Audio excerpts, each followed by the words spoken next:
Sometimes, before a word has even been spoken, something in us has already heard it, not with the ears but with that silent part that wakes up when the wind crosses trees, or when water runs without asking permission. There are voices that don't need to explain themselves. They just arrive, and are recognized. Have you ever felt this? The strange feeling of trusting someone without knowing exactly why, as if that presence carried an ancient weight, an echo that comes from before the ideas, before arguments, before opinions. Perhaps what convinces us is not what is said, but where it seems to come from. We live in a time where everyone talks loudly. Words are thrown like stones, vying for attention, trying to prove value. Still thus, some voices cut through the noise smoothly. They don't force, they don't dispute, they don't convince, they remain. These voices make us slow down. Something in our body relaxes, breathing changes. The mind, for a moment, becomes silent. It's as if the invisible has recognized something familiar. There is a language that was not created to explain but to activate, a language that is not born out of haste nor the need to be accepted. It is born from alignment, from silence, of presence. When certain words are pronounced, the brain does not process them as information. It receives them as a sign, like a trace of something ancient, pure, intact. It is not authority in the human sense.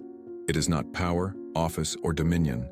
It's another type of authority, the one that doesn't impose itself, but towards which something in us naturally inclines. Perhaps this is why, in all cultures, words linked to the sacred are never many. They are few, careful, almost shy, because they know that excess breaks the spell. Today, we will walk through this invisible territory, not to learn concepts, but to feel why certain words command respect even before they are understood. If you feel there is something beyond the sound, one realizes that some voices carry a presence that cannot be faked, then this path is also yours. Stay here, breathe calmly, and allow what cannot be explained to reveal itself. If something inside you has already started to move in silence, follow us. Sometimes the first step is not understanding, it's just listening. Before the mind organizes the world into names, there is a raw instant, a subtle interval where the body recognizes something as true without needing to justify it. It is in this space that the oldest language operates. We are not talking here about words as tools, but as events. There are sounds that pass through the skin, land in the chest, and spread like warm water. They don't ask logic for permission. They simply enter. The human brain is trained to look for patterns, but the mind, that part that doesn't measures, looks for presence. When a word carries presence, it does not need to be defended. It stands alone, like a mountain that doesn't explain why it's there. Therefore, some voices seem trustworthy to us even when they say little. They don't rush, they don't try to convince, they don't accumulate arguments. They speak from a place that does not compete for space. There is a profound difference between speaking to be understood and speaking to be recognized. The first requires continuous effort. The second creates silence around. When someone speaks from reason alone, the listener's mind responds with reason. Analyze, compare, question. But when someone speaks from a deeper center, something different happens. The body relaxes, breathing slows down, and the mind, for a moment, give up control. It is at this moment that true authority reveals itself, not as dominance, but as alignment. The oldest traditions knew this. Therefore, they never filled their paths with too many words. They knew that excess creates noise, and noise drives away the invisible. A language that carries spiritual weight does not multiply. It condenses. Each word is chosen like someone choosing where to step on sacred ground, not out of fear, but out of respect. When the sound is simple and precise, the brain interprets it as something old, something that wasn't born yesterday, something that survived because it didn't need to prove anything.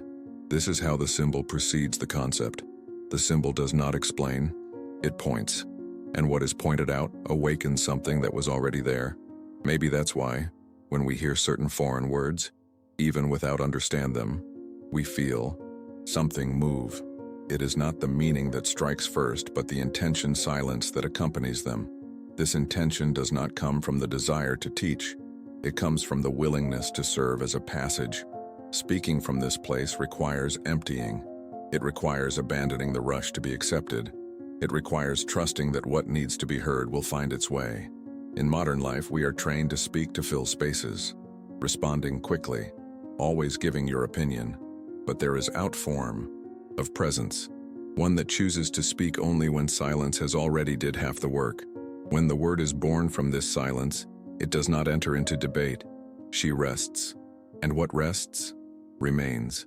If you've ever felt the impact of a simple phrase that echoed for days, you might recognize this now. It wasn't the amount of information that touched you. It was the place where that word came from. And it is from this place that we begin to walk deeper. There is a presence that does not need to be announced. It does not arrive with noise, nor does it demand attention. Still, when it's there, everything around it seems to know. On certain mornings, when the mist settles over the earth and the world has not yet decided to be noise, we felt it clearly. There is no explanation, just the feeling of that something observes in silence, not to judge, but to be. This presence does not respond to commands. It does not bend to human haste. She doesn't move to please. It simply remains. When we talk about Kami, we talk about this type of force. Not a distant entity, not a power above the world, but something that dwells. Something that crosses the tree, the stone, the river, and also the human being when he stops dispute control. The curious thing is that the brain recognizes this pattern immediately. Faced with something that doesn't try to dominate but also doesn't retreat, something in us calms down. It is like finding a mountain. We don't ask why it is there. We just accept it. Therefore, Kami generates authority effortlessly. Why don't you ask for membership? It does not solicit belief, does not build arguments. The human mind, accustomed to constant negotiation, finds rare rest in this. In modern life, we confuse authority with volume. Those who speak louder seem more confident. Those who insist seem more right. But at some point, the body notices the difference. Bodies recognize true presence. They know when something is aligned and when it is just trying to assert itself. A person who speaks from Kami does not try to convince. She describes what she sees like describing the weather. No urgency, no attachment to the result. And that changes everything. When someone doesn't try to win us over, we let our guard down. When someone doesn't try to shape us, we become receptive. When someone doesn't demand anything, something in us naturally leans in. This is the authority that comes from the invisible, not by force, but of silent coherence. Imagine a river. He does not announce his path. Don't fight with the stones. Don't rush to get to the sea. Still, everything around adapts to its passage. This is how the Kami acts, and so says those who are aligned with him. In practice, this manifests as simplicity. Short sentences, long pauses, firm but relaxed look, nothing in excess, nothing missing. The brain interprets this as something old, something that wasn't built to impress, something that has passed through time without needing to justify itself. Maybe that's why true leaders almost always talk less than they could. They know that silence also communicates, and that excess weakens. When the word is born from Kami, it does not carry anxiety. Don't try to be remembered. She trusts that she will find her place, and finds it. Deep down, we all seek this. A resting point amidst the noise. A voice that doesn't push us. A presence that allows us to breathe.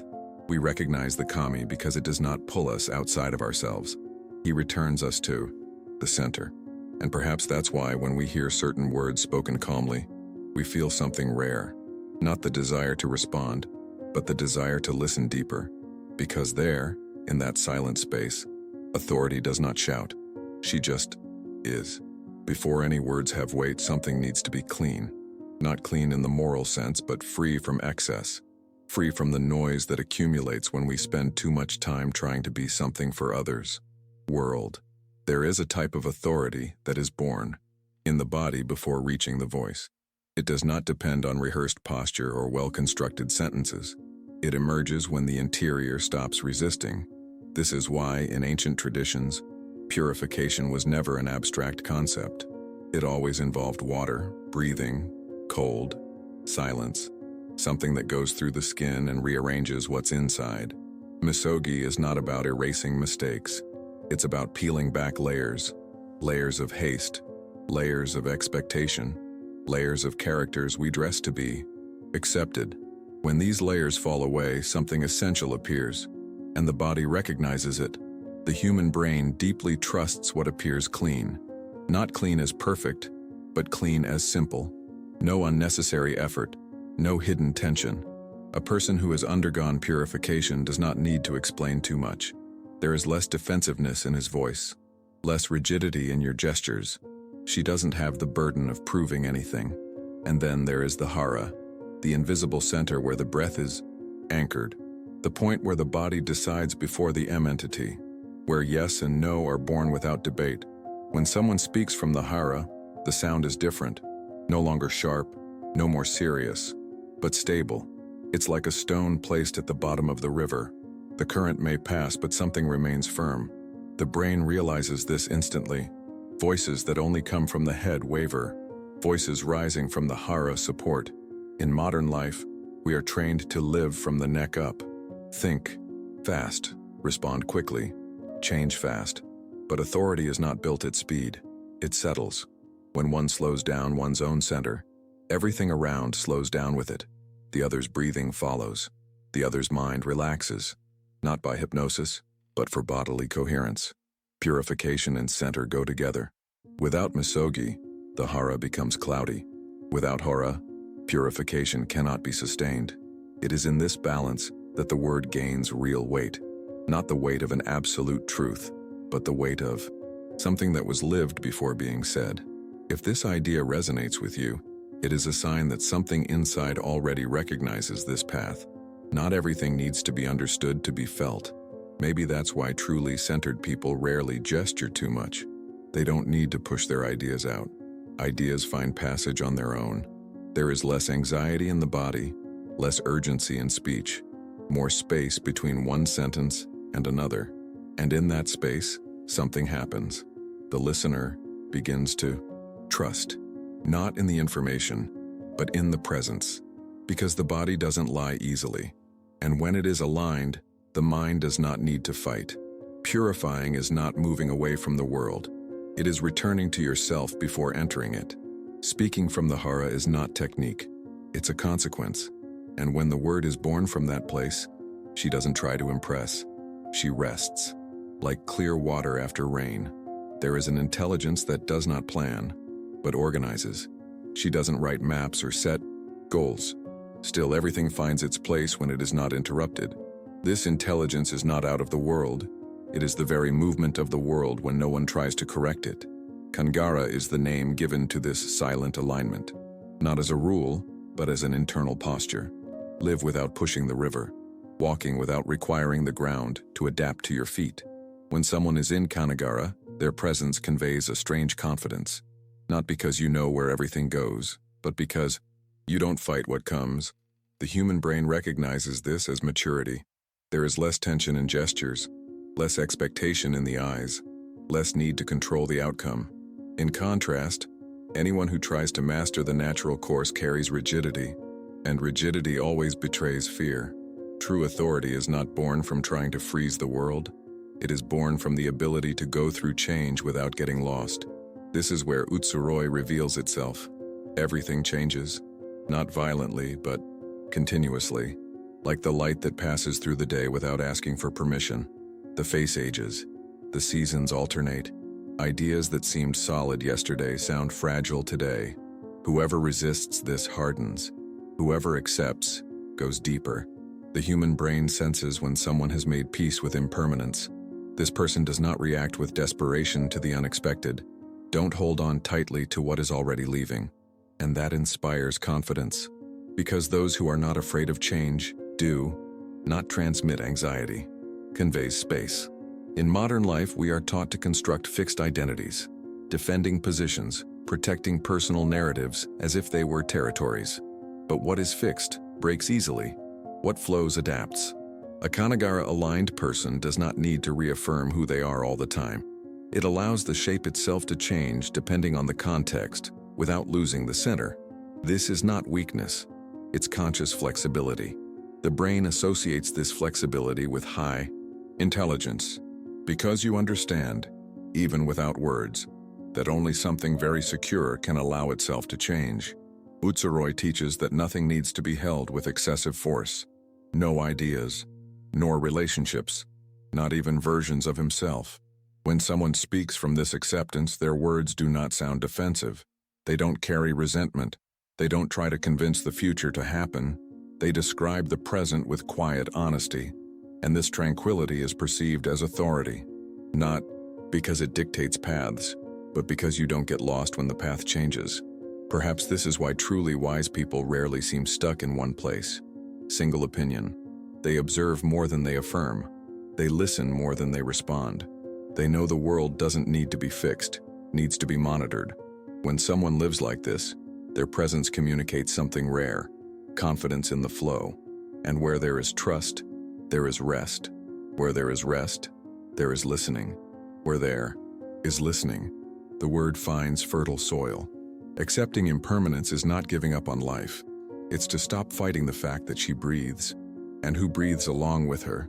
You don't need to shout to be heard, because what is aligned speak quietly, and yet it remains. Not every word is born empty. Some carry something that was not created the moment they were said.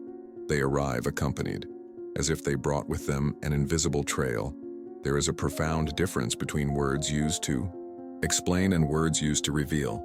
The first organize the world. The second ones go through it.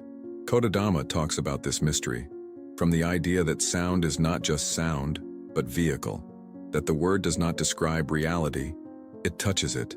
The human brain reacts differently when it feels this, does not analyze immediately, don't respond in a hurry. He pauses. This break is essential. It is there that spiritual authority is installed. When someone speaks with awareness of the weight of what they say, something changes in the environment. The pace slows down. The excess retracts. Silence begins to be part of the conversation. Words thrown without attention dissipate quickly. Words spoken with presence remain even after the sound is gone. Maybe that's why ancient traditions said little. They knew that repeating weakens, that explaining too much is empty. Kodadama does not act in quantity, but in density. A single sentence, said from the right place, can reorganize an entire life. Not because it's logical, but because he finds something that he was already ready to hear. But so that the word carries spirit, whoever speaks needs to disappear a little. This is where Yorishiro manifests himself. Being Yorishiro is not being special. It's about being available. It is allowing something greater to pass through without being distorted by the ego, without being filtered by the need for recognition. When someone speaks like Yorishiro, their voice doesn't draw attention to themselves. She points. She makes space. She drives without pushing. The brain perceives this as deep authenticity, not because you understand the content, but because he feels the absence of manipulation. We live surrounded by calculated speeches, words used as tools, phrases designed to generate a reaction. Therefore, when a speech appears that does not try to extract anything from the listener, something in us relaxes. A word that doesn't want to convince is rare, and the rare has weight. Being a channel requires inner silence. It requires accepting that the message does not belong to us, that we are just passing through. This is uncomfortable for the ego, but liberating for the spirit. When the word is not used to assert oneself, she gains natural strength. The listener feels it, even without knowing how to explain it, because the body recognizes when it is not being pushed. Maybe that's why the most memorable words of our lives did not come from long speeches, but of simple phrases said at the exact moment. It wasn't the content that touched, it was the alignment. Kodadama teaches care. Yorishiro teaches humility. Together, these ideas transform speech into something alive, not something that is consumed, but something that remains in silent circulation. When someone talks like that, leaves no followers, leaves echoes, and these echoes work in silence, at each person's pace. The true authority of the word is not in being remembered. It's about continuing to act even when forgotten. When the sound disappears but something inside the other remains awake. Talking about this place is not technical. It is a consequence of those who do not need to put themselves in the center. And maybe that's what makes certain words so hard to ignore. They don't ask for attention, but they carry spirit. And the spirit, When it passes, leaves marks that do not make noise, but they transform. In the end, perhaps it all comes down to this: not to what is said, but to the state of whoever says.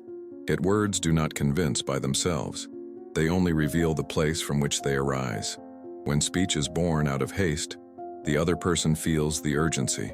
When it is born from fear, the other perceives the rigidity. But when it is born from silence, something different happens. The modern world has taught us to talk too much, explaining everything, justifying each step. Still, what really touches us, it almost always comes effortlessly. No excess, no dispute. There is an invisible intelligence that recognizes alignment. She doesn't live in the mind, but in the body that listens. Therefore, certain words penetrate defenses. Therefore, certain voices inspire trust without asking. Therefore, true authority never needs to announce itself. It is felt. Maybe the way is not to learn new words, but clean the inner space from which they are born. Maybe it's not better to say it, but talk less, with more presence. When the excess falls, the essential appears. And the essential thing doesn't scream. It remains. If something along this path resonated with you, it's not because you agreed with ideas, but because something inside recognized the rhythm. This recognition is old, older than concepts, older than explanations. It's the same recognition we feel before a silent mountain, of a river that follows without hesitation, of a breeze that touches without asking permission.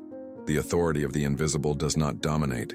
She invites you to return to the center, invites you to listen, invites simplicity. And maybe in the end, the true teaching is this: we don't need to be heard by everyone, just be aligned with what speaks through us. If you feel that this path still resonates, you realize that there is more to listen than to say, so keep walking with us. Sign up and remain in this space of attentive silence, where the word is born with care, and the invisible still has a voice. And when everything seems uncertain, when the world demands quick answers, remember to listen before speaking. Because what if what we call destiny, it's just the constant whisper of what has always been here, hoping that someone finally learned to listen?